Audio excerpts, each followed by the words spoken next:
위험하다, 탈출구가 보이지 않는다, 이런 제목의 기사들이 많은데 오늘 올라온 일본 한 신문 기사에는 한국의 돌파력이 만만치가 않다, 얕잡아 볼 수가 없다, 그리고 수출 규제에도 굴하지 않는 이유가 뭔가, 이런 제목으로 기사를 뽑았습니다. 기사 내용이 굉장히 긴데요, 중간에 있는 쓰잘데기 없는 것들은 다 생략하고 핵심적인 내용들만 골라서 전해드리도록 하겠습니다. 오늘의 덴푸라 뉴스, 9월 4일 아침에 올라온 한 일본 언론의 신문 기사인데요, 한국을 잘못 건드렸다, 뒤늦게 깨닫기 시작한 일본 언론, 핵심만 뽑는다면은 이렇게 요약할 수도 있을 것 같습니다. 제목을 먼저 보겠습니다. 한국의 돌파력은 만만치가 않다, 좀 다르게 해석하면은 얕볼 수가 없다, 급소를 공격한 수출 규제에도 굴하지 않는 이유, 이렇게 제목을 뽑았어요. 그리고 소제목으로 한국을 수출 우대국에서 제외, 일본 탈출 가속 가능성. 전 징용공 판결을 계기로 험악해진 한일 관계는 일본의 반도체, 6.22일 관련 부재, 새 품목에 관한 수출 관리 강화에 반대해 한국이 8월 22일에 한일 지소미아 파기를 결정하는 등 대립은 안전보장 분야에도 확대되고 있다. 28일부터는 일본 측의 수출 규제 강화의 2탄으로 한국을 수출 절차의 간소화를 인정한 화이트리스트를 얘기하는 거죠. 수출 우대국에서 제외하는 조치가 발동됐다. 한일 경제관계는 예전처럼 한국이 일방적으로 일본에 의존하는 상황에서 달라졌다고는 하나, 상호 의존의 구조에서 터져나온 이 수출 관리 강화는 한일 경제관계의 상태를 서로 제고하는 기회가 되고 있다. 경우에 따라서는 한국이 일본 탈출을 일사천리로 진행하는 계기가 될 가능성도 가지고 있다. 한국은 수출 주도의 경제 발전을 통해서 지금의 번영을 누렸다. 가난에서 벗어나기 위해 빠르게 성장할 수 있는 가공무역의 경제 발전을 1960년대에 선택했지만 이는 결과적으로 옳았다. 양질의 노동력 외에 두드러진 것이 없던 한국이지만 당시 이미 풀세트형의 산업 구조를 갖추고 있는 일본에서 필요한 원자재와 부품 대부분을 수입하고 이를 가공해서 수출해서 새로운 발전에 대비했다.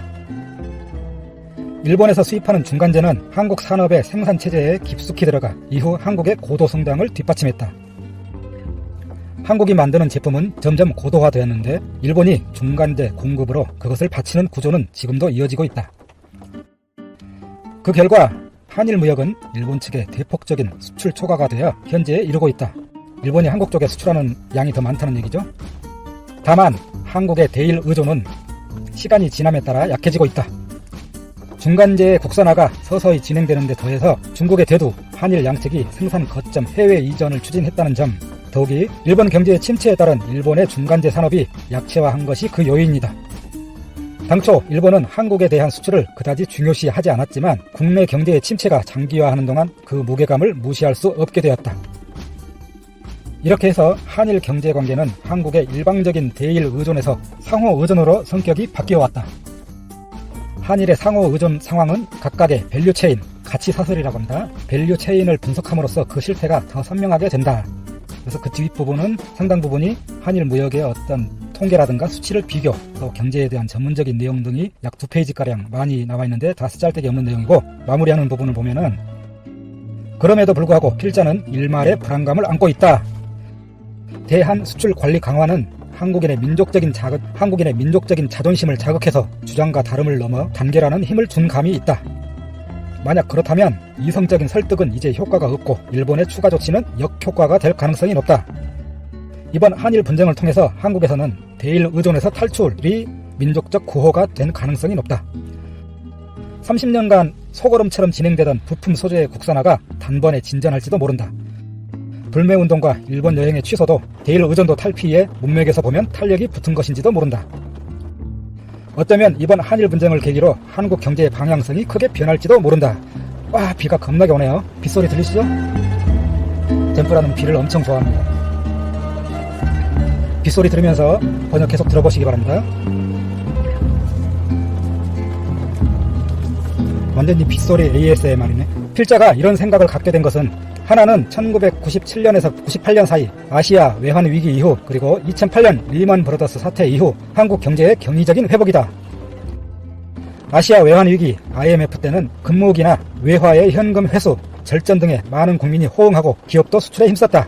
그 결과 한국은 IMF의 긴급 융자를 앞당겨 상환하는 쾌거를 이뤄냈다. 리먼 쇼크 때도 삼성전자 등이 큰 타격을 입지 않은 개발도상국 시장 개척에 성공하면서 선진국 최초로 V자로 회복했다. 다음 소제목이 경기 추락이 크다면 냉정한 논의로 돌아올 가능성.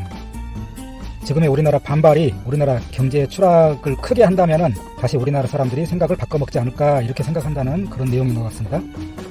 한일 갈등은 어느 때보다 험악해지고 있어 양국 정부가 정치적 해결이 가능한 임계점을 크게 넘어버린 감이 있다. 그런 한편 경제의 상호 의존을 생각하면 경제의 요소, 예를 들면 앞으로도 일어날지 모를 대폭적인 경기 침체가 사람들의 냉정을 되찾게 할지도 모른다. 한일 경제 현황을 보면 미중 경제 전쟁의 영향을 강하게 받고 또한 문정권이 내놓은 일자리 위주의 정책이 잘 되지 않는 한국이 더 큰 불안 요인을 안고 있다. 경기 후퇴가 리먼 쇼크와 같이 크게 되는 경우에는 대일 비판이 자취를 감출지도 모른다. 다만 이것은 일본의 대립 감정을 사람들이 속에 숨겨놓는 것으로 끝나서 장내 갈등에 불씨는 남게 된다. 마지막 문장입니다. 한일 분쟁의 장기화를 위한 대비를 견실히 해야 할 때인지도 모른다. 아세아 대학의 한 아시아 연구소 교수가 기고를 올렸습니다. 여기에도 역시나 댓글이 굉장히 많이 왔는데요. 다들 예상하시겠지만 우리에게 듣기 좋은 그런 댓글은 기대는 안 하시겠죠? 일본 뉴스에 대한 일본인들의 댓글은 스포츠 분야에서 예를 들어서 탁월하게 훌륭한 한국인은 다 싫지만은 손흥민만큼은 인정한다 이런 댓글 외에는 그냥 마음 편하게 보시기 바랍니다. 많은 댓글 중에서 몇 가지만 추천 순대로 정리해 보도록 하겠습니다. 첫 번째 댓글입니다. 근데 얘네들 댓글 다는 게 완전히 소설을 쓰는 것 같아요. 기본이 5줄, 6줄. 이렇게 쓸 말이 많은지 모르겠습니다. 첫 번째 댓글 보겠습니다. 이전부터 다른 나라에 대해 다양하게 생각하는 일이 있었지만은 이번에는 철저하게 깨닫게 하는 것이 필요하다. 누구 덕분에 여기까지 발전할 수 있었는가? 일본에서의 많은 지원이 있었기 때문이겠죠. 우리 세대에서 확실하게 하지 않으면 아이들 세대에 원한을 남겨서는 안 된다. 이렇게 소설 하나는 끝내죠. 내가 인정하는 것은 일본의 추리소설은 괜찮아요. 추리소설을 잘 써서 그러는지 댓글도 상당히 길게 쓰는 것 같습니다. 일본 업자가 신청하고 문제가 없으면 수출 허가를 내린다. 경제적 타격은 없겠죠. 다음 댓글은 점점 일본에서 떠날 것을 기대하고 있습니다. 일본에게 당신이라는 나라는 귀찮은 이웃에 지나지 않습니다. 멀리서 대통령의 말로를 기대하고 있습니다.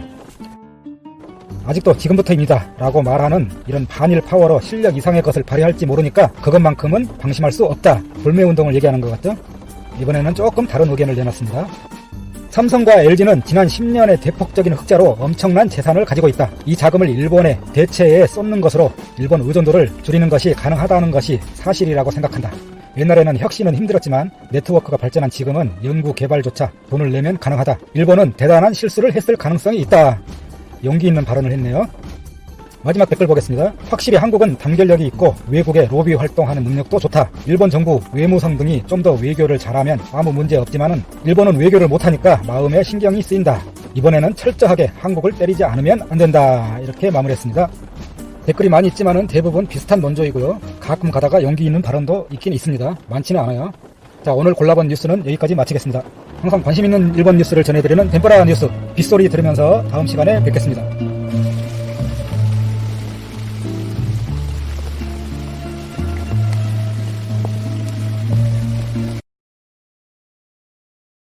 덕에 지난 50여 년간 세계 강대국들과 어깨를 나란히 할 정도의 패권을 누리고 있는 나라입니다. 미국과는 서로 사귀는 사이일 정도로 가까운 나라이기도 합니다. 미국은 사우디만 잡고 있으면 안정적으로 석유를 공급받을 수 있어서 좋았고, 또 사우디는 미국의 막강한 군사력의 보호 아래 안정적으로 국정을 유지하며 석유를 퍼낼 수 있어서 좋았습니다. 사우디의 연 국방비 지출은 미국과 중국에 이어 세계 3위입니다. 1년에 무려 80조 원을 국방비로 쓰고 있습니다. 국방의 모든 부분을 미국에게만 의존할 수는 없고, 또 나라의 돈도 넘쳐나기 때문에 아주 좋은 미국산 최신 무기들로 가득한 비싼 군대를 가지고 있습니다. 전략이나 병사들의 투지가 아닌 돈으로 전쟁을 하는 게 사우디 스타일입니다.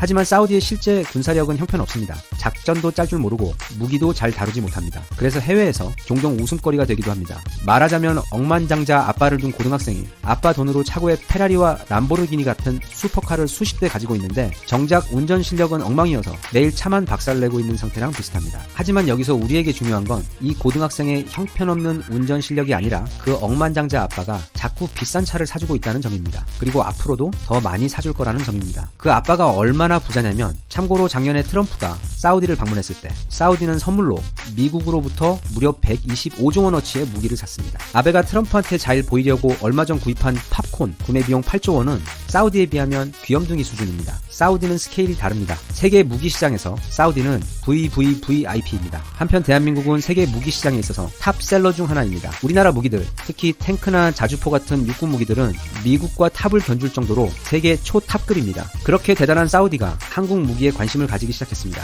뉴스를 보셔서 다들 아시겠지만 얼마 전 사우디의 유전시설이 드론 공격을 받아 큰 피해를 보았습니다. 배럴당 석유 가격이 $60라고 가정을 했을 때 사우디는 이번 공격으로 하루에 약 2,400억 원을 손해보고 있습니다. 그리고 완전 복구까지 약 한 달이 걸린다고 봤을 때 7조 원이 넘는 돈을 손해보게 될 것입니다. 35조 원을 가진 옆 동네 만수르가 기초생활수급 대상자처럼 보이게 할 정도로 약 8천조 원의 부를 가진 사우디 왕가에게 7조 원의 손실은 그리 큰 돈은 아니지만 이런 일이 또 계속 생긴다고 한다면 그건 사우디에게 있어 꽤 성가신 문제가 될 것입니다.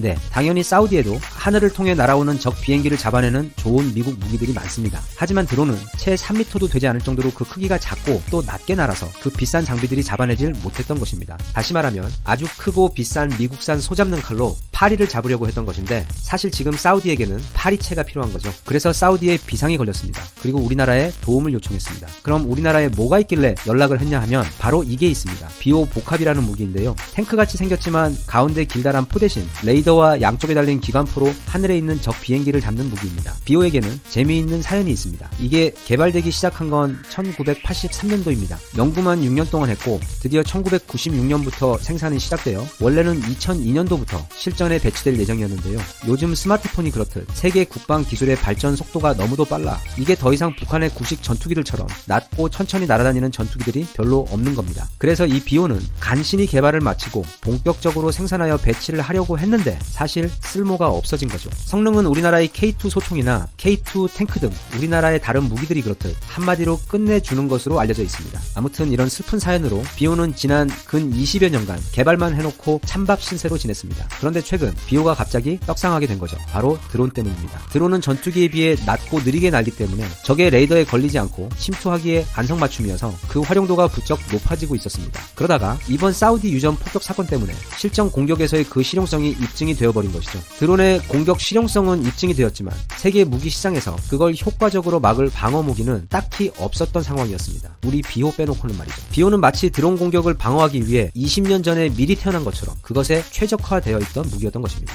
얼마 전 사우디와 우리나라가 비오 구매 계약을 체결했다는 뉴스가 비공식적으로 나왔습니다. 그 액수가 얼마나 될지는 잘 모르겠지만 사우디의 무기 구매 사이즈를 볼 때 그리고 이번 유전 공격 사태로 많이 놀랐을 것을 감안할 때 아마도 아베가 트럼프에게 구입한 팝콘 비용보다는 많지 않을까 혼자 생각해봅니다. 그리고 또 혼자 합리적인 예측을 해본다면 요즘 자국에서 엄청난 양의 셰일 오일을 뽑아내며 세계 1위 산유국이 되어버려 더 이상 사우디의 자국의 에너지를 크게 의존할 필요가 없어진 미국이 자꾸 사우디를 서운하게 하는 사건들이 많이 발생하고 있어 둘 사이가 예전 같지는 않습니다. 그래서 사우디가 앞으로 미국 아닌 다른 국가로부터 더 많은 무기를 구매하게 될 것 같은데 성능 끝내주는 우리 비오의 우수성을 경험한 사우디가 앞으로 우리나라의 다른 무기들도 왕창 사줄 것이라고 또 혼자 예측해봤습니다. 게다가 사우디는 우리나라에 대해 매우 우호적이고 존중을 가진 시선을 가지고 있습니다. 아무것도 없는 폐허에서 시작해 불과 몇십 년 만에 이처럼 대단한 국방 기술력을 자체적으로 확보한 한국의 능력에 감탄하며 사우디에도 우리나라의 국방연구소 같은 것을 만들고 싶다는 의견까지 전달한 바 있습니다. 사우디에게 있어 우리나라는 자국의 무기 체계를 더 저렴한 가격에 어느 정도의 기술 이전까지 해주며 만족스럽게 채워줄 수 있는 거의 유일한 나라입니다. 지난 수십 년간 사우디와 미국이 그랬듯 지금 썸을 타고 있는 사우디와 우리나라가 이번 비오 수출로 더 가까워져서 예전 미국처럼 사귀는 사이가 되었으면 좋겠습니다. 꼭 그렇게 되기를 바랍니다.